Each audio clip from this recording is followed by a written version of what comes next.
Hi, everyone. This is a Leadership with Heart podcast, and this is Heather Younger, your host. Employee experience is powered by emotions. Managers and or leaders within organizations get to choose which emotions they unleash from within the people they lead.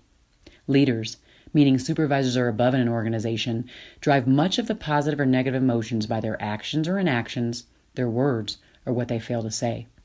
When a manager chooses their words and their actions carefully, they exhibit great emotional intelligence. These managers are often thought of as leaders who care, or as I like to call them, leaders with heart. This special brand of leader drives engagement and loyalty simply by being themselves.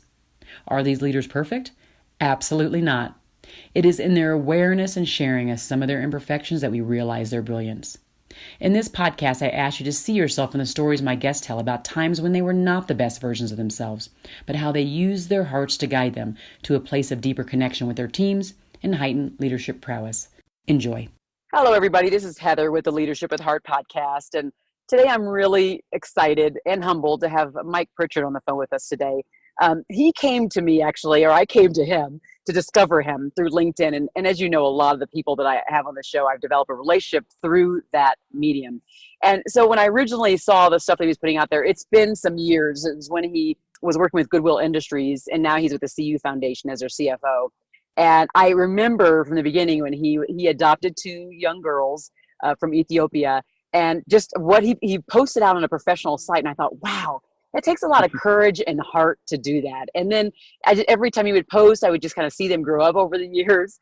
And I feel like I was part of his journey. So I just thought, knowing some about him, seeing his journey, professional journey, I wanted to have him on the show and for him to share some of his brilliance as it relates to leadership. So welcome aboard, Mike.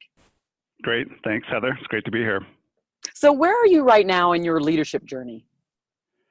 Well, as you mentioned, I'm currently CFO at the University of Colorado Foundation, which is a wonderful role at a wonderful nonprofit.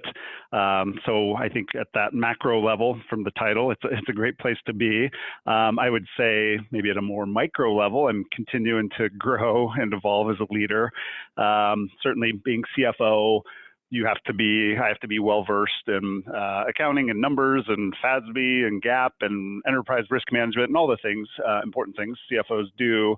But it's interesting as you go higher in your career, and really when you even get to the C level, be it a CFO or a COO or CEO, your technical skills are important, but I realize you need to pivot toward people skills and emotional intelligence skills and management skills. And you can't just be a technician 8 hours a day. In fact, you really need to empower your team to be the technicians, and you kind of have to elevate up to this higher level. So I think I'm in process on that. I think things are going well, but I continue to learn and grow every day on the job.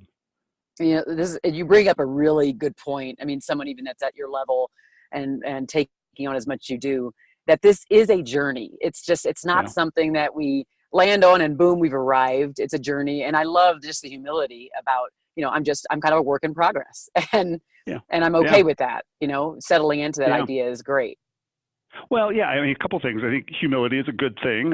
Certainly you want to be confident as a leader, but I think it's also good to be humble and realize we all have something to learn, I think, every day that we wake up. We should be looking forward to what am I going to learn today? And of course, what am I going to contribute? But the other thing is, just as I talked about that pivoting from just the technical skills to the people skills, I read a lot of books, I think, as you know, Heather, and I post some of those books on LinkedIn. But one of the best books, and actually I blogged about this recently, was Marshall Goldsmith's book, classic. It's called What Got You Here Won't Get You There. And the whole concept of that book is, your technical skills will get you so far in your career, but at some point you really need to grow in your people skills, your management skills, your leadership skills. And I know that's what you do with your blogs and podcasts and your book. So I appreciate what you do as well on all of that.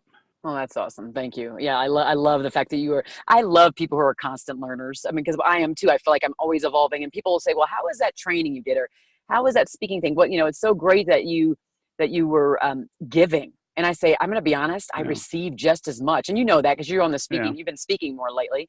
And so you feel like I get as much as I'm giving, because it's all the feedback and the engagement and the encouragement. I learn just so much. It's powerful.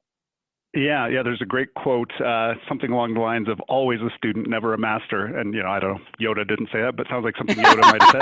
That's But it's so a great true. concept of throughout our life, I think to age, hopefully we make it to age 100 or whatever it may be, always a student, never a master.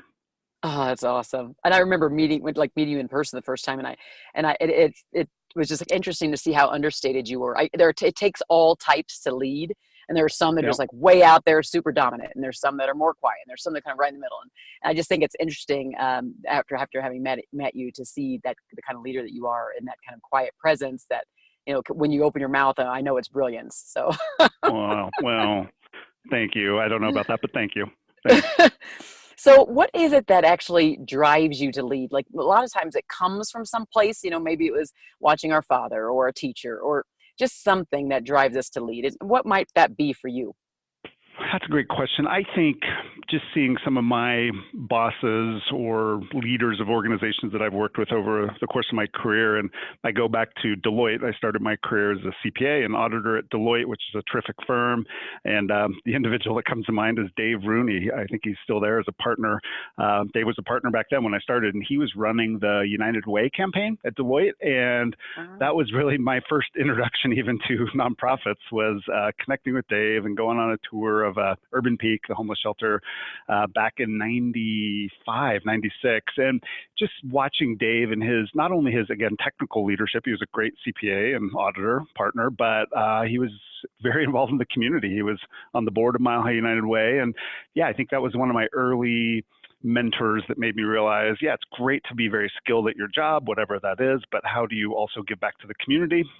So I started running our United Way campaign with Dave at Deloitte, and then ultimately back in 1999 took this crazy leap of faith career move from Deloitte to United Way, which was great. I'm glad I did it. At the time, it was a 50% pay cut and no benefits, and it's all worked out here in retrospect. But yeah, Dave was one of those influential leaders, and then I think that continued. Every job I have, I can look up to different people that I've admired and seen what they've done well, and I guess tried to emulate that. And each step is a path, in your journey is a different step, and you always learn. So that's always been my approach. That. That's great. Because we can learn great things from great leaders and great things from bad leaders, right? Yeah. Yes, I agree. Yes. I do not want to do that, right? Yeah, you do see that too. Yep. Exactly. And one of the things, just so, most people know that people either come to me because they've been referred by somebody I know and trust, or I just handpick someone. People don't self-select to come on. So if you self-select, you're probably not going to be on my show. It's a heart-based show, right? Yeah. So keeping that in mind, if there's any leaders that you can really think about, don't forget about referring them, because the more we hear from people like you and the audience and who's listening, they soak it up, and we learn just little nuggets. So just keep that in mind. Some of these people you've mentioned sound like pretty cool prospects. Sure. Absolutely. Thanks. All right. Okay. So here's the thing. So, of course you're wonderful. You wouldn't be on here if you weren't. Of course you're more emotionally intelligent. The same thing happens. But is there ever a time, can you think of a specific experience that, a time where you just weren't the best version of yourself? Maybe you just reached a certain point where something just didn't click.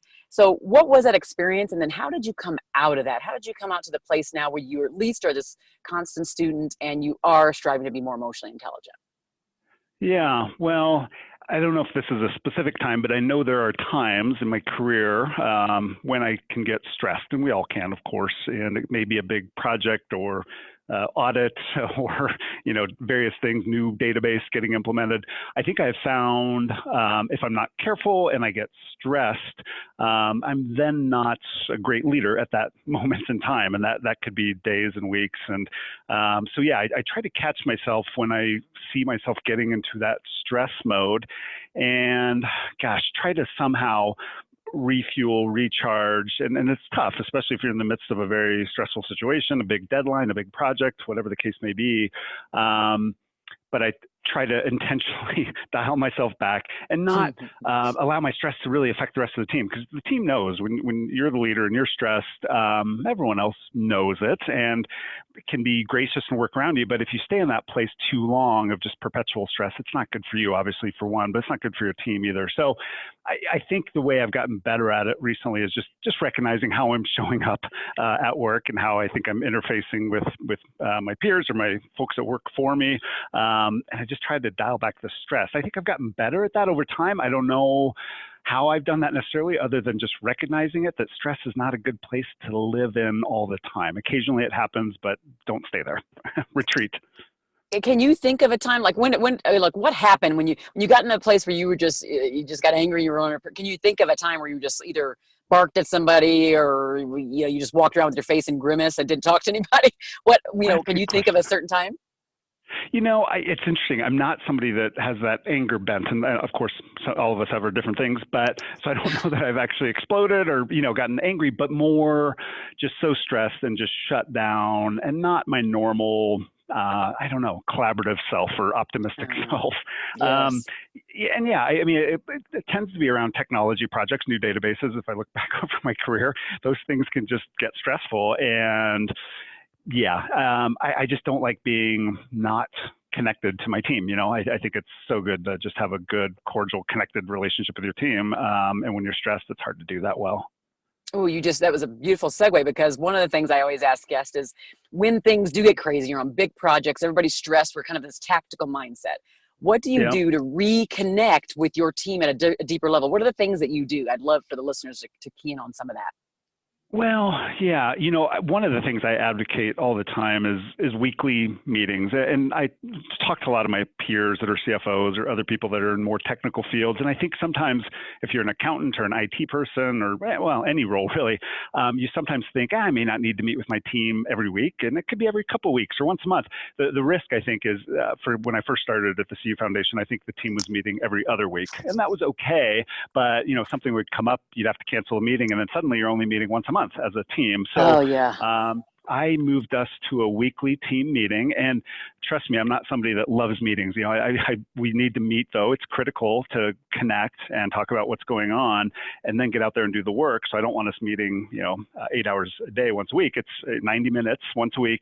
So I think that weekly meeting with your team is critical. And then the other weekly meeting that I think everybody should do is with your direct reports. So, that could be a half hour, it could be an hour, but the weekly meetings are a good cadence of staying connected with the pulse of your team and with the pulse of your direct reports.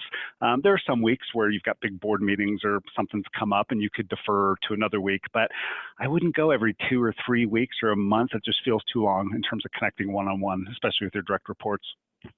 It's interesting. And I know you the stuff that you teach on, is it the 5 dysfunctions of a team? Is that what that is?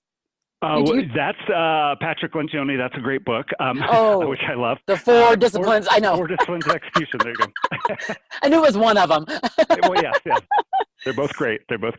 Are you familiar with, 4 disciplines, or I don't know if I know we've talked about that, but I don't know if you've read that book or. I still have not gotten around to reading it. I know it's a huge thing and I need to get to it. It's just, it's been kind of crazy, but yes, I know you're on it a lot. I know I need to read it. Yep. And it makes me think like this, the executions of a team, I bet you this weekly meeting's a part of it, which it's a cadence I have always had in my management career, always is to have weekly meetings. But I like the fact your expanded view, because that's usually with my direct reports.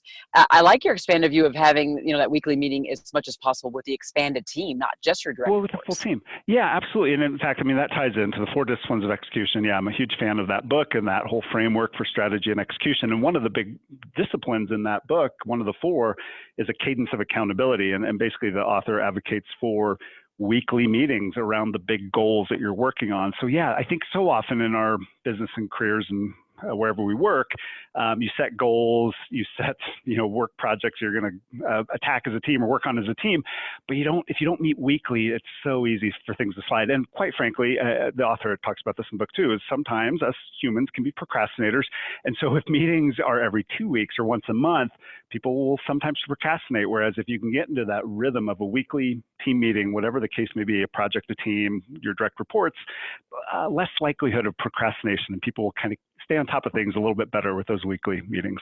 That's a good one. I was doing some training just recently, the DISC stuff that I do, and talking to every single one of them about trying to get accountability partners inside of the workplace when you're trying to initiate a change inside of you.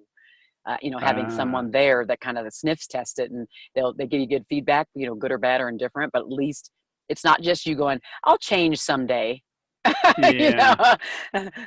Someone's there to make sure you're on the mend. Human behavior is the hardest change to make, and that goes for ourselves and that goes for our teams. And it's you need a cadence of accountability, whatever that looks like. I love that. Listen, I'm gonna be, even if I can't physically read it and I listen to it on my in my car rides since I'm always in the car, I will make sure because then I'll get back to you on that, because I know that you're really, it's very effective. So then, okay, so now we've heard all these different things and we know how much you read. So what if there's a leader who just happens to be kind of in a place they're struggling with their leadership, or they're just struggling for motivation, or they're wondering why they're even in the role? What kind of pearl of wisdom would you want to leave them with that can just really maybe it can make a difference in their lives today? Yeah. If you're struggling in your career, your role, your leadership position, I would recommend getting a coach. And I honestly have not necessarily done that throughout my career, but I think I should have at some critical points in time. And I am seeing a couple individuals right now that are informally coaching me. And I just think it's hard to do it alone. And, I think, Heather, you're a coach, or certainly your books and your podcasts and blogs can help coach people. But I do think the benefit of a one-on-one coach really will help somebody just get centered on where they are. And this coach hopefully is somebody that's kind of maybe been in your career, or certainly further down the path than you. It can help you explore what you need to do to be a better leader. You can try to do it on your own, and maybe it doesn't need to be a formal coach. It could be a friend, a peer, like for me as a CFO, maybe connecting. And I have done this when I started as CFO at the CU Foundation. I worked to connect with other CFOs at other local community foundations, and that was terrific and super helpful for me. And in turn, I think I've been helpful to them over the years as well. So somehow finding that coach or finding those peers, don't do it alone. We're better together. We're better in community. So figure out kind of what that community aspect is for you, and go that route. Don't do it on your own. Oh, I love that. Yeah. And I mean, I do coach people, but even I'm in the place right now, kind of some turning points in my career, that I'm actually going to start looking for a coach as well. So the coach that needs the coach, I mean, it's, I definitely going to need it. Right. We all do. Yeah. Honestly, I feel guilty saying this, I should have a coach right now. I think it's pretty wise for all of us to have coaches probably throughout our career. No, that's a good one. Well, I definitely appreciate these insights. It's been what I love about it is you're a man of few words, but when you talk, I said that it's brilliant. You were like, yeah, I don't know about that, but I think it's true. Oh, yeah. And there's some good nuggets that we can take away, and we definitely appreciate it. So for those who are listening in today and they want to get a hold of you, I think you were saying just send them to LinkedIn. Is that the best way to do it? Well, or my website, MikePritchard.com. That's PRITCHARD.com. I've got some blogs up there. You can get to my LinkedIn that way, but MikePritchard.com is kind of the best place to connect with me. Oh, awesome. Good. So that we'll make sure that those are in the show notes as well. I definitely appreciate having you on the show.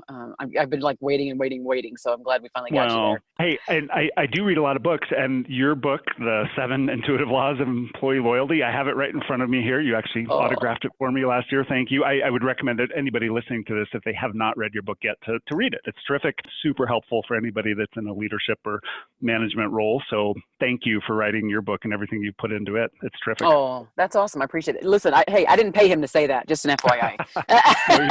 No, that's so true. for those who are listening right now, if you enjoyed this conversation, make sure that you rate this and review it on iTunes or wherever you're listening. It's on like 25 platforms. The more you do that, the more it actually moves this podcast up in the queue when people are looking for leadership content. And then they can also get these nuggets as well. So I appreciate you listening, and it's been just wonderful. Thank you, Heather. Thank you for listening to the Leadership with Heart podcast. You can grab the show notes by visiting customerfanatics.com. And don't forget to subscribe to our newsletter.